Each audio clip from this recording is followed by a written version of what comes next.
as many as 8 people have been killed. Police confirmed that there was a shooting on Calhoun Street, either at or near Emanuel AME Church. Now, we just got some photos of the scene from the NBC affiliate in Charleston. We're about to show them to you right now, and you'll be able to see right there officers with their guns drawn at that point and a heavy police presence. There are reports that police are conducting an active search for a shooter in that area. A reporter on the scene tweeted some video that shows officers both inside and outside the Marriott Hotel, which is very close to there. We are expecting some information from Charleston police any minute. We will, of course, continue to follow this breaking news and let you know more as soon as we know more. This is certainly a story we will keep following throughout the next half hour. We are continuing to gather information on the breaking news we're following from downtown Charleston. We are understanding from witnesses on the scene that there were also children inside Emanuel AME Church during Bible study tonight.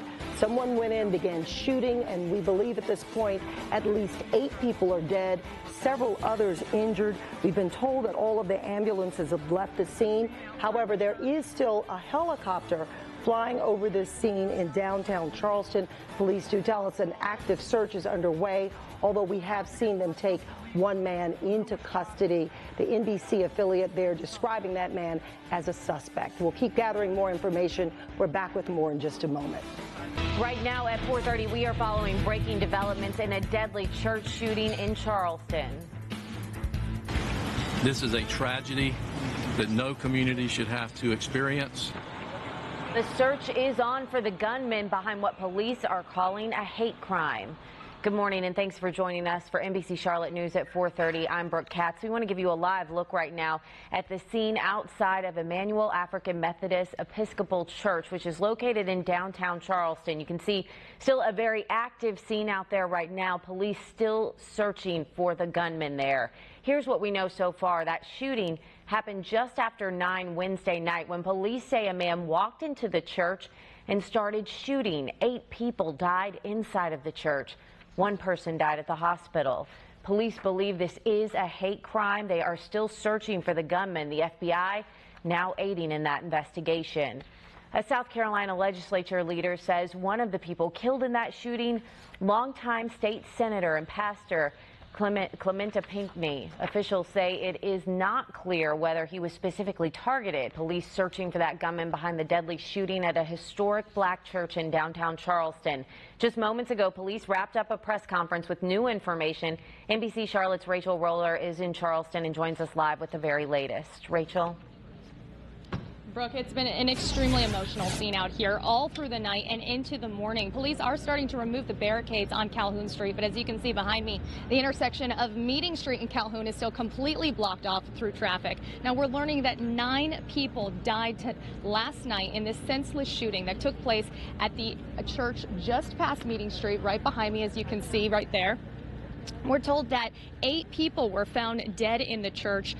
2 people were taken to the hospital. 1 person died there. Now, we're learning the pastor of the church, South Carolina State Senator Clementa Pinckney, was killed in this shooting. And I spoke to a local pastor who described him by saying he was a man of quality, says he was loved by everyone he came across. And as you were saying earlier, Brooke, police are describing this as a hate crime. We're told the shooter walked into Emanuel AME Church and opened fire. Earlier this hour, Charleston police moved the crime scene because there was a bomb threat. However, that bomb threat is now over, and prayer circles have just been gathering all night on Calhoun and King Street. And we're told that a Bible study was most likely taking place in the church at the time of the shooting. People in prayer on a Wednesday evening, a ritual, coming together, praying and worshiping God, to have a awful person come in and shoot them is inexplicable, obviously the most intolerable and unbelievable act possible. And again, police are still looking for the shooter, who right now is being described as a white man in his early 20s, last seen wearing a gray sweatshirt or hoodie with brown boots. So if you have any information, please contact police. Coming up at 5, we'll take a listen to what the police chief has to say about this being considered a hate crime. We're live in Charleston. Rachel Roller, NBC Charlotte. Rachel, thank you. And South Carolina Governor Nikki Haley released a statement about the shootings, asking for the public to keep the victims and their families in their prayers. She said, while we do not yet know all of the details, we know that we'll never understand what motivates anyone to enter one of our places of worship and take the life of another. In Charleston, where we expect to hear the Charleston police chief talk about the arrest made just minutes ago, really, here in Shelby, North Carolina, in Cleveland County. Again, the shooting happening last night at a church, Emanuel AME Church in downtown Charleston. And this man on your screen right here, Dylann Roof, 21 years of age, officials believe is the man behind it. Evidently been on the run over the course of the better part of the last 18 hours. The picture you see right there is largely responsible for helping authorities track him down. This rather detailed surveillance video has helped folks. Right there, that's where the news conference is expected to happen in just the next few moments. We're hoping to learn a lot more information about what led up to the capture of Mr. Roof. Yeah, and here's just to kind of take you back to what happened. There was Bible study at Emanuel AME Church last night. That was happening.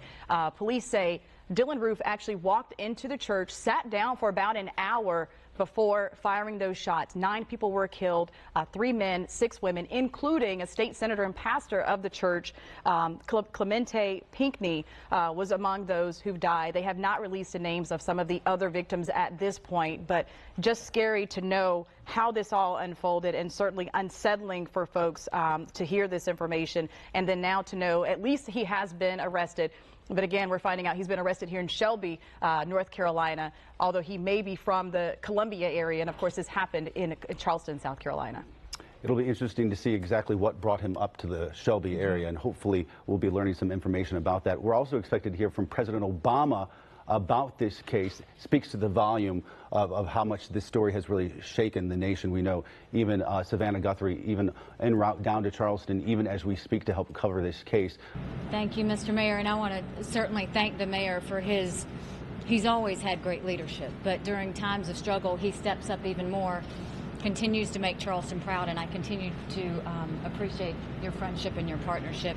I want to personally thank Bishop Norris with the AME Church family. I spoke with him this morning, and even though he is in recovery, he very much is in prayer and in leadership, in the fact that he has asked that we all come together for prayer vigil today at noon, and so you will see all of us go to do that. But you know, we woke up today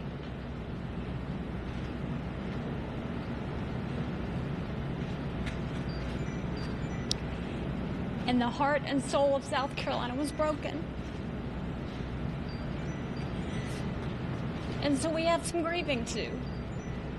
And we've got some pain we have to go through. Parents are having to explain to their kids how they can go to church and feel safe. And that's not something we ever thought we'd deal with. Having said that, we are a strong and faithful state. We love our state, we love our country, most importantly, we love each other. And I will tell you, there's a lot of prayer in this state. And so you are going to see all of us try and lift these 9 families up in prayer, because they need us. These 9 families need us. The Emanuel AME Church needs us. The AME Church family needs us. And the people of South Carolina need us to come together and be strong for what has happened. I want you to know the outpouring of emotion from across this country has been overwhelming. From presidential candidates to citizens who've just traveled through the state, to any person in any walk of life. Every single person has had to put their feet in the shoes of one of those 9 families today. And they all know what that felt like. And so with that, where do we go from here? We allow ourselves to grieve.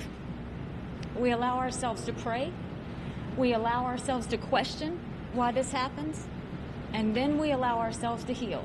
And so the healing process will start. We are so thankful to Chief Mullen and his team at law enforcement, with FLED, with FBI, with everybody that came together that refused to allow this to happen.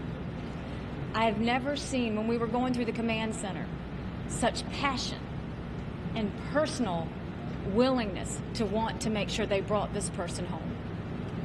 And so I want to personally thank the law enforcement community, because you have now allowed us to start healing. And we can now tell our children that that person is in custody. And we can now not only lift up our law enforcement community who hasn't slept since this happened, but thank them and give them the credit they deserve, and the courage that they deserve. But I want to remind everybody, South Carolina has stepped up today in a way that continues to make me proud. We are seeing love, we're seeing prayers, we're seeing support, we're seeing humility. And for that, I want to tell you that I'm thankful. We will continue to be on standby for all of the people, all of the leaders that you see here behind us are willing to do anything and everything for the families in need and for the church in need. But for that, I will tell you, it is a very, very sad day in South Carolina. But it is a day that we will get through, it is a day that we will remember, and it is a day that will allow us to get stronger. Actually, here he is right now, President Obama, speaking about this. This morning, I spoke with, and Vice President Biden spoke with Mayor Joe Riley and other leaders at Charleston to express our deep sorrow over the senseless murders that took place last night. Michelle and I know several members of Emanuel AME Church. We knew their pastor, Reverend Clementa Pickney, who, along with 8 others, gathered in prayer and fellowship and was murdered last night. And to say our thoughts and prayers are with them and their families and their community doesn't say enough to convey the heartache and the sadness and the anger that we feel. Any death of this sort is a tragedy. Any shooting involving multiple victims is a tragedy. There is something particularly heartbreaking about a death happening in a place in which we seek solace and we seek peace, in a place of worship. Mother Emanuel is, in fact, more than a church.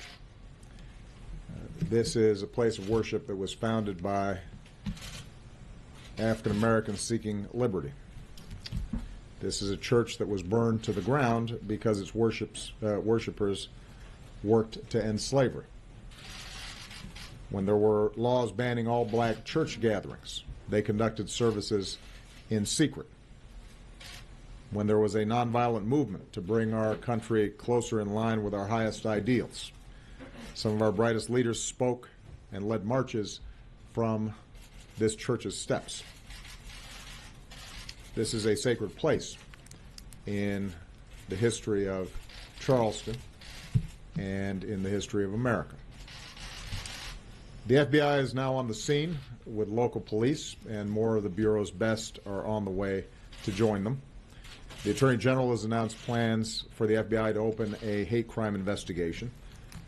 We understand that the suspect is in custody, and I'll let the best of law enforcement do its work to make sure that justice is served. Until the investigation is complete, I'm necessarily constrained in terms of talking about the details of the case. But I don't need to be constrained about the emotions that tragedies like this raise. I've had to make statements like this too many times. Communities like this have had to endure tragedies like this too many times. We don't have all the facts, but we do know that, once again, innocent people were killed in part because someone who wanted to inflict harm had no trouble getting their hands on a gun.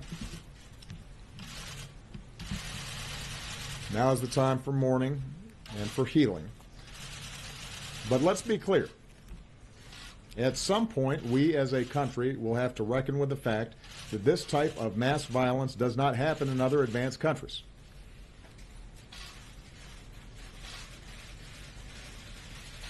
It doesn't happen in other places with this kind of frequency.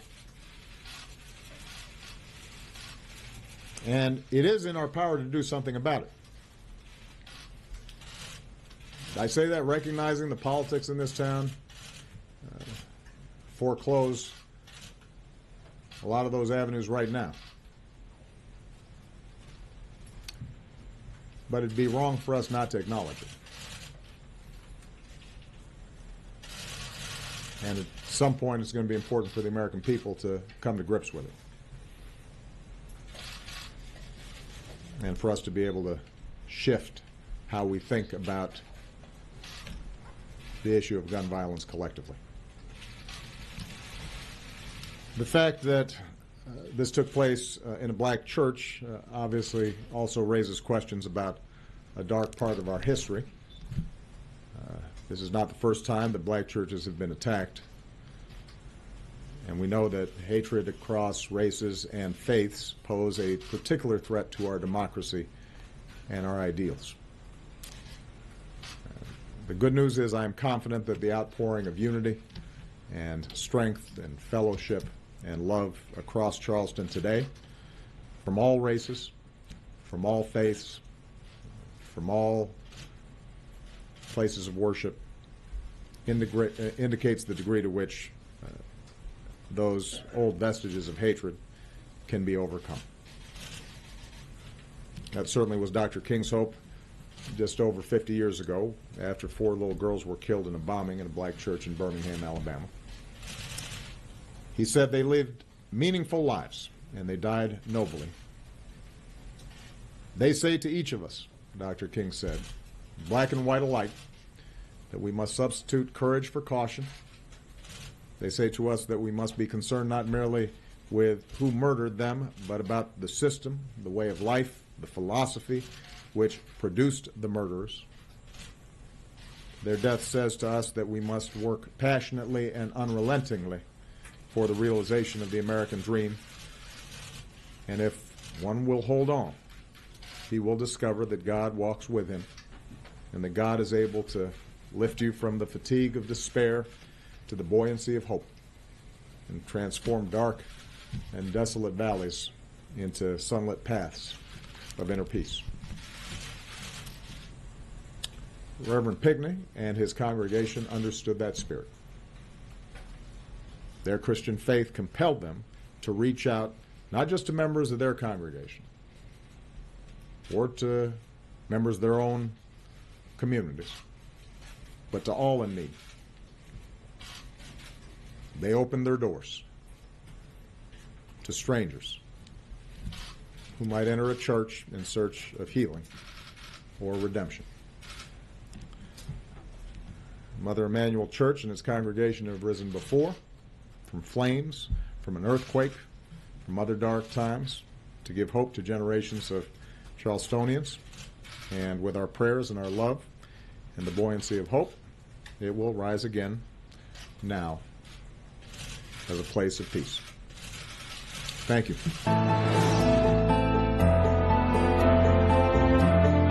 This is an unfathomable and unspeakable act. No one in this community will ever forget this night. A historic African-American church in South Carolina targeted in that hate crime. 9 people are killed in this attack by a lone gunman. And the manhunt for that suspect ends in our area. The accused killer making a stop in Charlotte before police track him down in Shelby. Just into the newsroom this afternoon, we have video of the shooting suspect. There he is right there, 21-year-old Dylann Roof. He is in police custody, as you can see, in Shelby. He was captured there after someone spotted him and called police. This as mourners gathered at prayer vigils in honor of the victims, but 2 churches in South Carolina had to be evacuated in the last hour because of bomb threats. We've just gotten word of another bomb threat, this one at the Charleston County building, and that building is being evacuated as we speak at the moment. Good afternoon to you on this day. I am Sonia Gant. And I'm Bill McGinty. Thanks for joining us today at 4. We have special team coverage of this afternoon's big story with NBC Charlotte's Amy Kalman. She is in Shelby. Michelle Bowden is in Charleston, South Carolina. And the newest member of our team, anchor Fred Shropshire. We begin with Fred in Charleston. Hello, Fred. Good evening, Bill. Good evening, Sonia. Good evening, everyone. The headline here this evening, we now know the names of those victims involved in the shooting. I want to share that with you at this moment. State Senator Clemente Pinckney, the pastor of Emanuel African Methodist Church, had already been identified as one of those killed.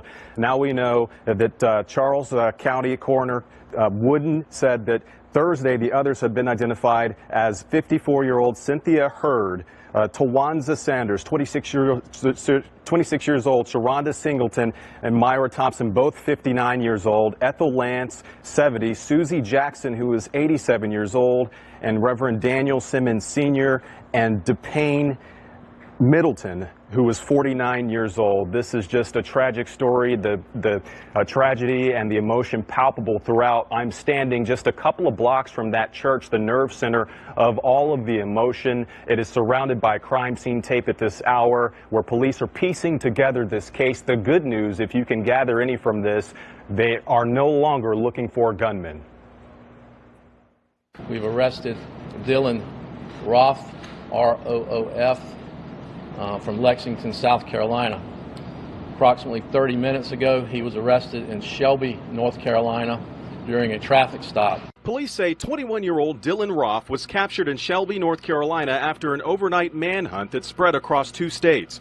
Roof, seen here on surveillance video, entering the Emanuel African Episcopal Church, allegedly opened fire inside a Bible study meeting Wednesday night. According to police, Roof spent more than an hour attending the Bible study before opening fire on the group. Officials believe it was a hate crime. We woke up today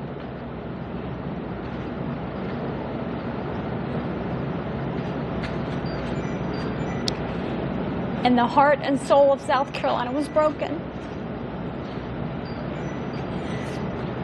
And so we have some grieving too.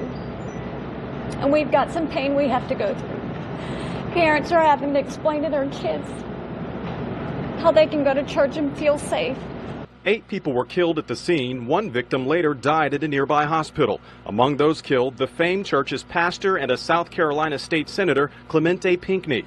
The church is known as Mother Emanuel, the oldest AME church in the South dating back to 1816. The Reverend Martin Luther King Jr. was a visitor there during the civil rights movement in the 60s. Though there is relief the gunman is in custody, there is still palpable pain in this community. We are getting our first look at the suspect. That is where NBC Charlotte's Amy Kalman joins us live with that. Hi, Amy. Hi there, Fred. That's right. It's been a long wait here today. We've all been outside waiting for that suspect who we knew was still inside here at the police department. And they were waiting for Charleston police to arrive, the FBI to arrive before they were going to actually talk to us and then bring that suspect out. And we can go ahead and show you video here. We did just see that suspect, 21-year-old Dylann Roof, came out here. He was escorted, very heavily escorted by police here, and was brought out and put into a vehicle here. We know he's going to be transported now to Charlotte. Once again, FBI was here, Charlotte police were here. Now let's take you back to what we know that earlier, by a tip from a concerned citizen, someone from a business here called Kings Mountain Police Department. They then contacted Shelby about a possible sighting of Roof in his vehicle. They tracked him down on Dixon Boulevard. He was stopped. He was by himself in the car. He was arrested and has been in custody here ever since. And once again, FBI was here, Charleston police were here, and they spoke to us just a little earlier. Thanking Chief Ledford and his staff with the Shelby Police Department for their fine efforts and investigative work, which captured this suspect this morning, eliminating a threat to the community, as well as saving the government tens of thousands of dollars that it would have taken to track this individual down if they had not done so. FBI said they are working with a lot of partners right now to see if, in fact, there was a federal hate crime committed here. They'll be taking a look at that and a lot of other things as this investigation is ongoing. And I can just tell you, they brought him out of the side door there, and the 21-year-old just looked like a kid, heavily escorted. But as they said, now the threat is now done, and he's taken into custody and transported. Reporting live in Shelby, Amy Kalman, NBC Charlotte. Amy, thank you for that report. And police saying they would not have been able to apprehend the suspect if it weren't for citizens paying attention, delivering that news to them, alerting them that they saw suspicious activity. The tightly knit community here has gotten broader because of this. But I want to take you back to the church. That is where we are seeing people still arriving. Our Michelle Bowden is joining us live with reaction from people still showing up there even this afternoon. Michelle? Yeah, people have been coming by here all afternoon. They've been praying, they've been standing in groups holding hands, they've been leaving small things. You can see there is still caution, there is still police tape wrapped around this church. And as you mentioned, this really is a very tight-knit African-American community here. A sister church held a vigil this afternoon. It was so full. There were hundreds of people inside, there were hundreds of people outside. Take a look at some of the video of this overflow crowd that was here despite sweltering temperatures. We talked to people, they say they just wanted to be here, to be with each other. This community, as you can imagine, is simply heartbroken. There's an overwhelming feeling of sadness. We spoke to one man who was actually friends with several of the victims. He told us he was grateful for all of this community support. And what's it like to see so many people in the community, black, white, rabbis, pastors, all come together at something like this? It's very good to see. You would expect to see a community come together, and they did exactly what we thought they would do, is come together as one. Despite the obvious pain and sadness you can feel just sort of walking through the streets of Charleston all day, all this afternoon, there is also a sense of hope that this community will continue to come together as they prepare to bury 9 people in the coming days. Well, the tragedy in Charleston has certainly hit home for a family here. Former state senator Malcolm Graham's sister, Cynthia Hurd, was among the 9 victims who were killed. Graham is in Charleston this afternoon. Friends of his have certainly been asking for prayers for that family. I want Cynthia to be remembered for where she was when she died, in the church. She was a strong lady of faith. She was committed to her community. She loved her family, and she loved her congregation. Among those killed, the church's pastor, who also served as a South Carolina state senator. Known as Mother Emanuel, the Charleston church is the oldest AME church in the South, dating back to 1816. Today, hundreds packed a nearby church for a prayer vigil to mourn those killed and to stand together in the face of tragedy. No act will ever destroy the foundation of this church. A foundation almost 200 years old that has survived slavery and civil rights and now will endure this tragedy. An amazing history for that church, a history that will allow the church to rise again, we pray. Man, this is it's a story that it hits home. Yeah. For both you and I, right? Yes. You're from Charleston. I am. I have family in Somerville. Charleston's like a second home. So when June 17th, 2015, let me set the scene for you. I was a younger reporter in the Myrtle Beach market, and I got the call and about what happened. I'm like, what? Mm-hmm.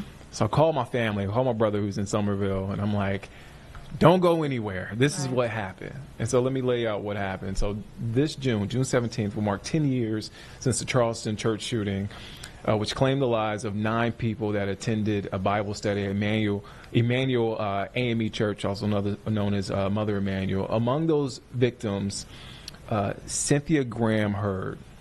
She was a beloved librarian, community leader there. And I remember just being in shock. I remember going there eventually to downtown Charleston to cover the story, the funeral, those events that followed after. And it didn't just grip the Charleston community, but it gripped the nation. Yeah. And I want to bring on our special guest, Charlotte City Councilman Malcolm Graham, grandfather. For sure. For sure. He has the grandkids in. As we approach the anniversary, we were less than 3 weeks away from that anniversary, 10 years? Yeah. What comes to mind? What are the feelings? I miss my sister. Right, 10 years has gone since we lost her at the Emanuel AME Church shooting, and each and every day I miss her even more.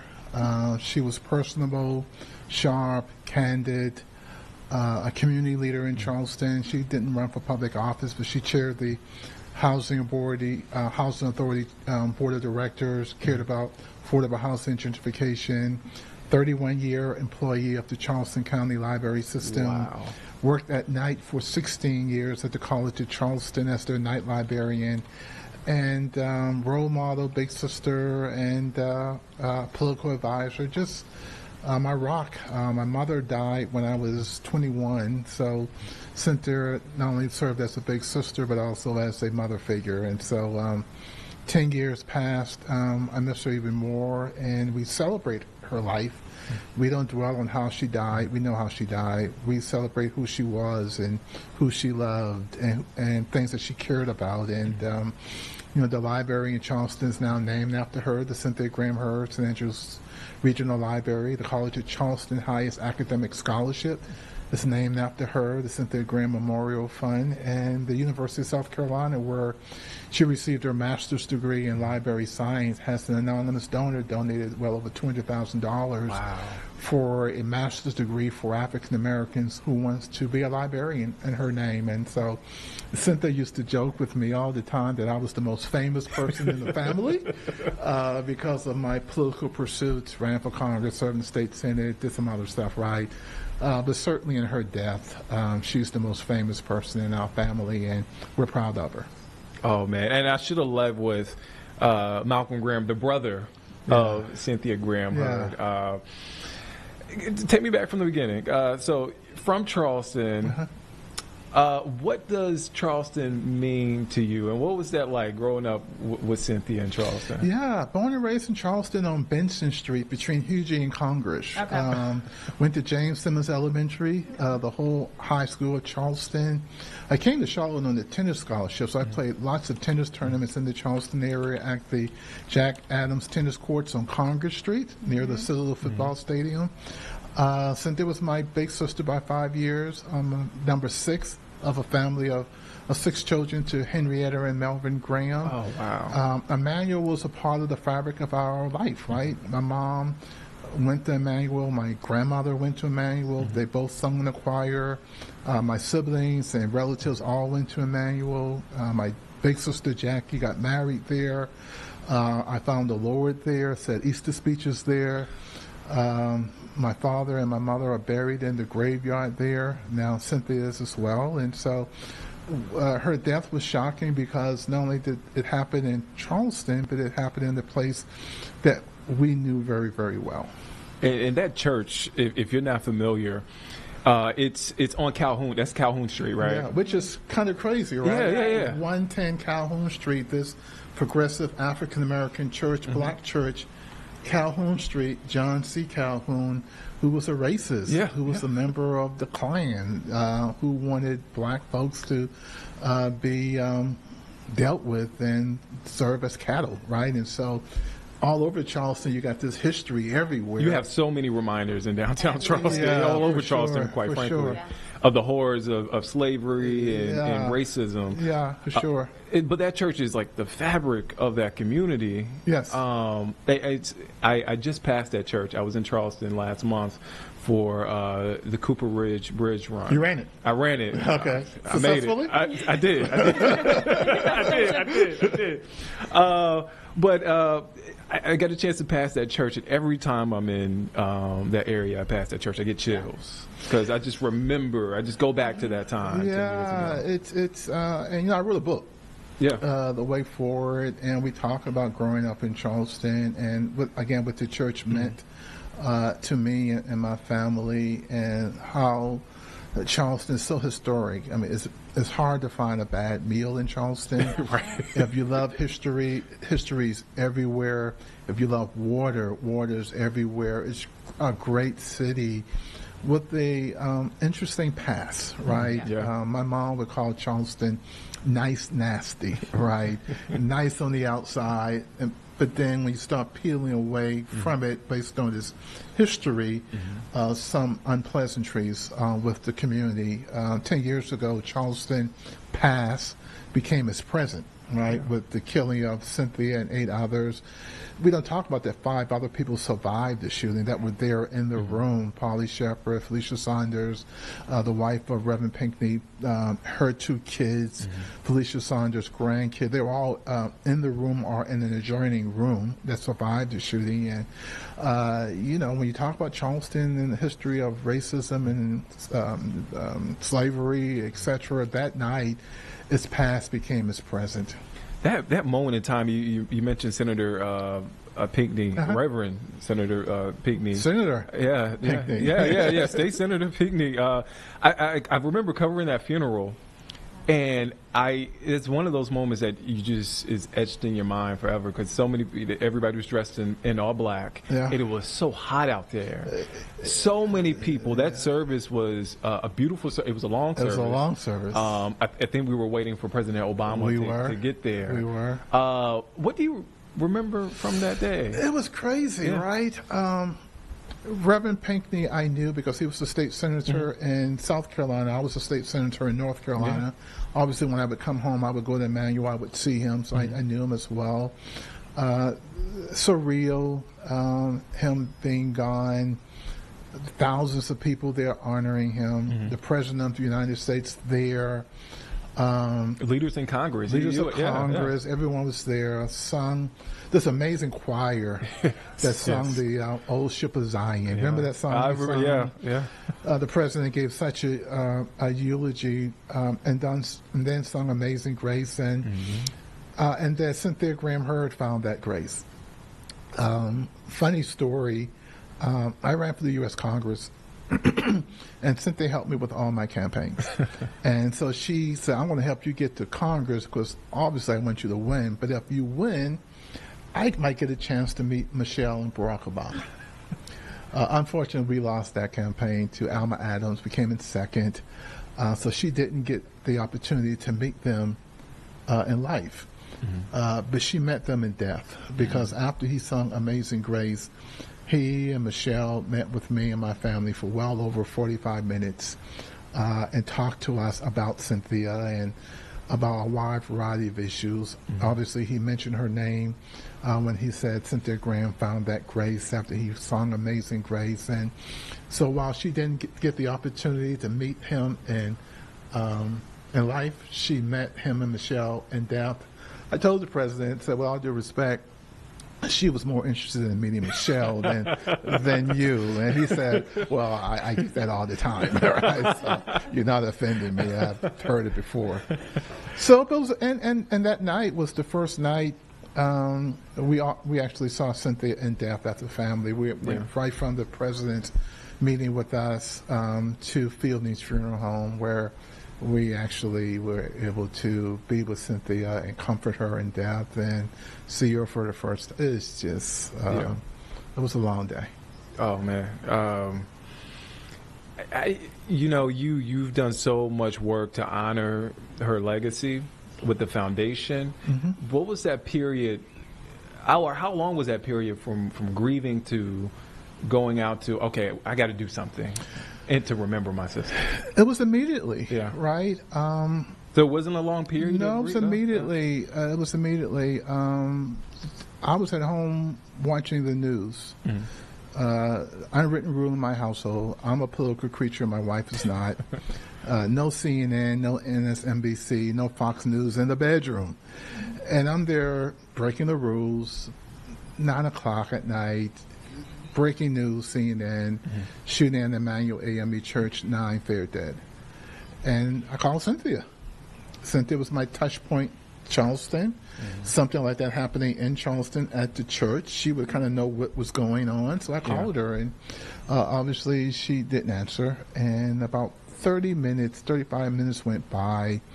The news reports on all the channels got even worse. And then my niece called me and said, hey, we can't find Aunt Cynthia. We think she went to Bible study.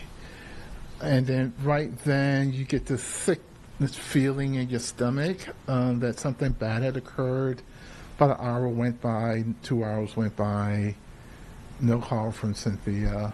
Chief Rodney Monroe, who was the police chief here in Charlotte at the time, I called and said, can you give me any information what's going on down there? And he said, let me see what I can do. And he called me back about an hour later, said, hey, from those who survived the shooting, they identified Cynthia as being at the church at the time of the shooting. Didn't say she was dead or alive, whatever, just making sure that I knew that she was there. And then immediately I just knew, you know, you get this sixth sense. Yeah.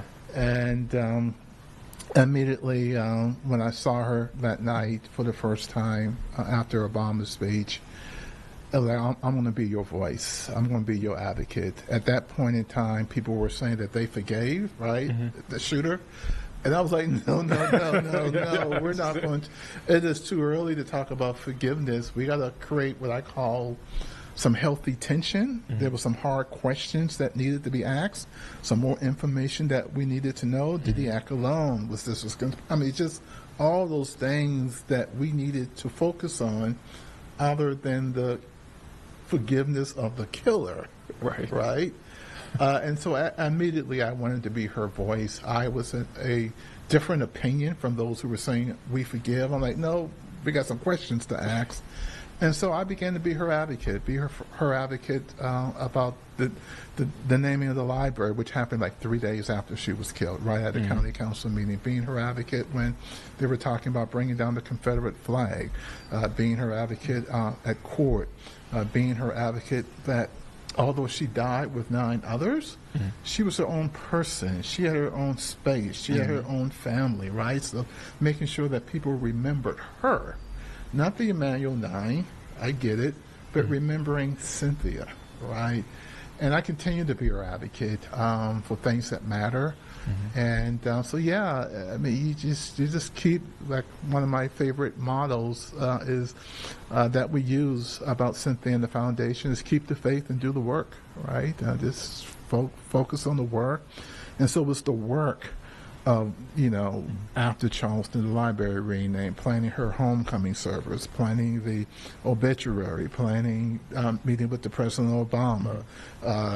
She's an AKA, working with the AKAs to form their Beyond the Wall ceremony, which is a going away ceremony, working with Nikki Haley and the South Carolina General Assembly about bringing the flag down. There's a picture of me when she signed the bill. I'm standing right behind her when she signed the bill, right?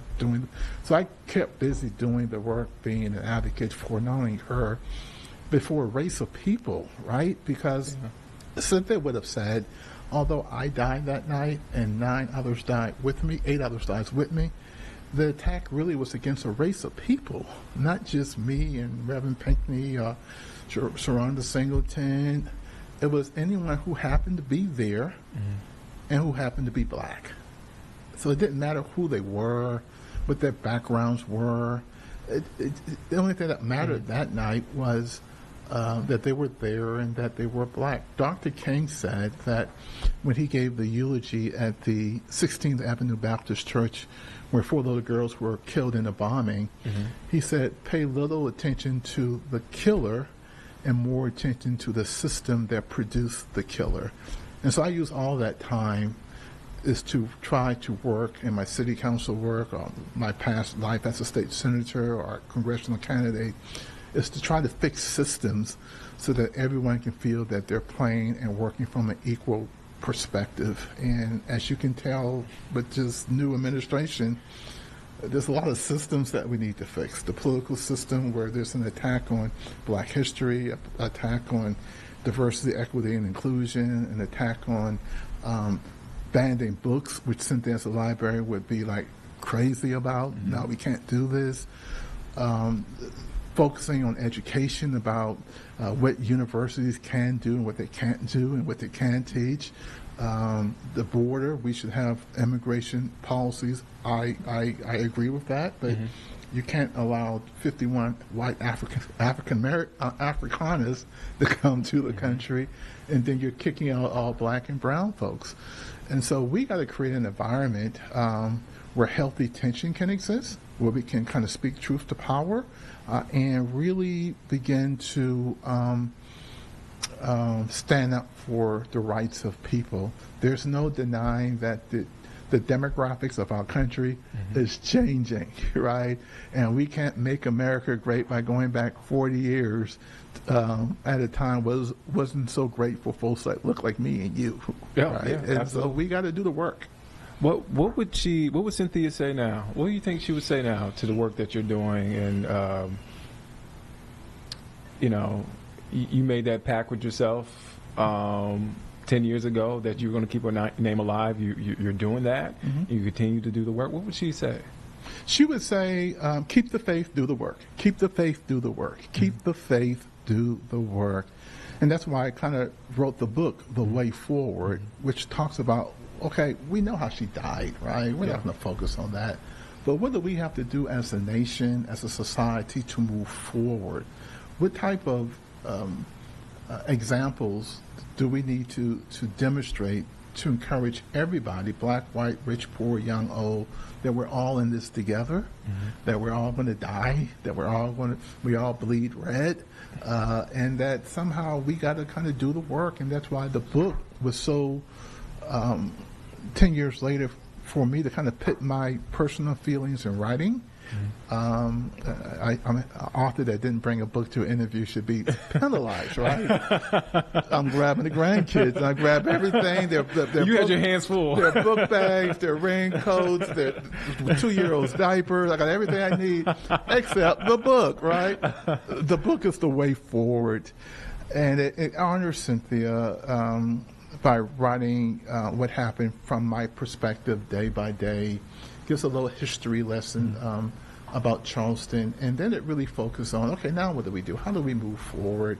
We got a big town hall meeting in Charleston on June 12th. My good friend Bakari Sellers is going to be down there with me to moderate a panel discussion with some outstanding panelists. The young lady who's the president and CEO of the African American History Museum in Charleston, she'll be with Bakari and I. Talking about the book, and we'll be June 12th in Charleston at Emanuel AME Church. Tanya Tuppence with the Signs of the Time here in Charlotte will be traveling to Charleston with me on June 12th to help us start that town hall meeting with praise and worship, just honoring Cynthia. Wow. That's the faith, keep the faith, and then the work is working with Bakari and others to say, okay, now what? What are we going to do? And so keep the faith, do the work. Keep the faith, do the work. Keep the faith, do the work is what Cynthia would say. And she would probably, Cynthia was a big Jesse Jackson fan, she would say, you know, Jesse said one time that tears and sweat are both salty, but they render different results. Tears will get you sympathy. Sweat will get you change. And so we all need to dry our eyes, right? Keep the faith, and then do the work. And the work is hard work. The work right now in 2025 is speaking truth to power. And you can get penalized for that, as you can see what's happening in current times. But Cynthia would say, keep the faith, Malcolm. Do the work. Proud of you for writing this book. The biggest honors when I went down to Charleston for a book signing, and the librarian walked me to the section of the library where the book was kept. And I thought that was cool. And Cynthia probably would say, this guy can't even string a sentence together. Now he's writing books. But yeah, so she would want us just to kind of do the work, figure it out. You know, just don't take a knee, fight the power, create healthy tension, and remember that she lived. You mentioned the Reverend Jesse Jackson, and I remember bumping into Reverend Jesse Jackson at the state capitol, South Carolina State Capitol, when the Confederate flag came down. There's so much going on. So as a young reporter, and I'm walking through the thousands of people, and I'm like, oh, wow, Jesse Jackson. Well, he actually gave the eulogy at Cynthia's funeral. Yeah.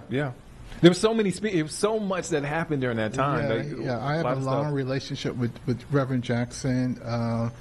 When I ran for state senate in North Carolina, when robocalls was a new thing, he did a robocall for me, endorsing my candidacy. I used to manage a nonprofit organization here in Charlotte, and he came to be my dinner speaker when he was a presidential candidate, and obviously he reached out upon Cynthia's death, and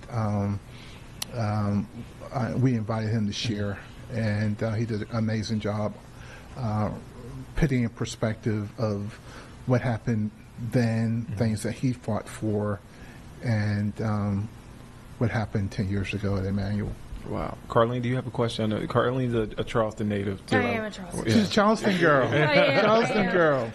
It's more of a question. I just say thank you for keeping her voice alive and keeping this story alive. Mm-hmm. You know, there's so many people that move to the Carolinas every day that probably don't realize the impact of what that day was. And so thank you for continuing to share Cynthia's story.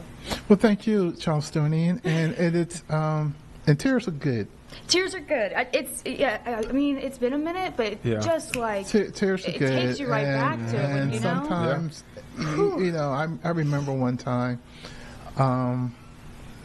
two stories. One, my daughters, who were college kids at that time when she died, Cynthia just was at our house for Courtney's graduation from Winston-Salem State. Okay.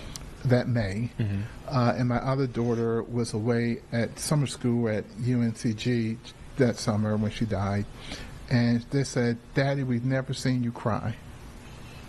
And they, you know, and yeah, so it hurts, right? And it means that you're in touch with your humanity, right? That's black, white, rich, poor. It doesn't matter that you're human, and you kind of understand what happened. And so I kind of get where people said the faith we forgive, right? I kind of get it, but it's so Charleston, right? Charleston is one of those towns. My mom was a domestic worker, my father a truck driver, and that black-white relationship back in, again, I'm 62, right?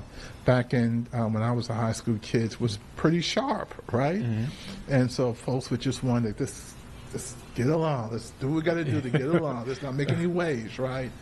And so I understood where the forgiveness thing came from. Sometimes you just got to make some waves, right? And ask the tough questions. And so I really appreciate you. I appreciate the tears, because again, one night I was just taking a shower and just started crying, right? You know, just thinking about her. Yeah, that release. That release of emotion is kind of like like a volcano. You let that sort of rumble underneath the surface. It's going to erupt at some point. Oh man, and I just want to give we talk about the Charleston area. I just want to give a shout out to Somerville, Monk's Corner, North Charleston, Goose Creek, Creek, right? West Ashley, Johns Island, James Island, right? It changes so much. Wallomalong Island for those who go to the country. Walterboro, all those things. Walterboro. It changes so much every time I go back. It changes so much. I don't know if y'all feel like that. Oh my gosh! Every time I go home. If you go, you know this. Oh, if you go to Charleston, when the College of Charleston is in session, and you go on King Street on a Friday or Saturday night, it's like you're on Bourbon Street in New Orleans. It is just, the police have blocked off the street. There's foot traffic from the Battery, literally all the way down to, I guess, not Meeting Street. Where's the old Piggly Wiggly used to be? Up near, it's up near, Meeting. Yeah. Go further down Meeting Street by where old C.A. Brown High School used to be over there, right? And that's where folks really didn't go over there. They didn't go over there, right? It was pretty rough, but now it is flowing of people and traffic, and it's a life that I kind of like. But again, is that what my mom says, that nice nasty, right? And you start peeling away, and that's why understanding our history is so important in reference to what happened in Charleston or what happened at the 16th Avenue Baptist Church with the little girls who were bombed by Klansmen, or what happened during slavery, Jim Crow, or segregation. We cannot just erase that history as though it didn't happen. We have to learn from it and embrace it as a country versus trying to pretend that it didn't exist or pretend that, you know, there's no 4-star generals that are African Americans in the Army, or that somehow diversity is not a strength for our country or our state. So we just got to, you know, use Charleston as a living example of history, not just Black history, but American history, and be able to learn from it. That is Malcolm Graham, a proud brother, grandfather, father, husband. And they have behaved themselves tremendously. The best guest. Carter 4, Ashton 2, and a shameless plug. You can get the book, The Way Forward, Amazon online, Barnes & Noble online, or you can go to the Park Road bookstore in the Park Road Shopping Center and get the book, The Way Forward. And the town hall is June 12th, June 12th, 6 o'clock p.m., Emanuel AME Church in Charleston, South Carolina. Oh, man, this was awesome. You are always welcome back here on Live Impact News. Thank you for your time. I appreciate your time. Thank you for the opportunity. It's been great.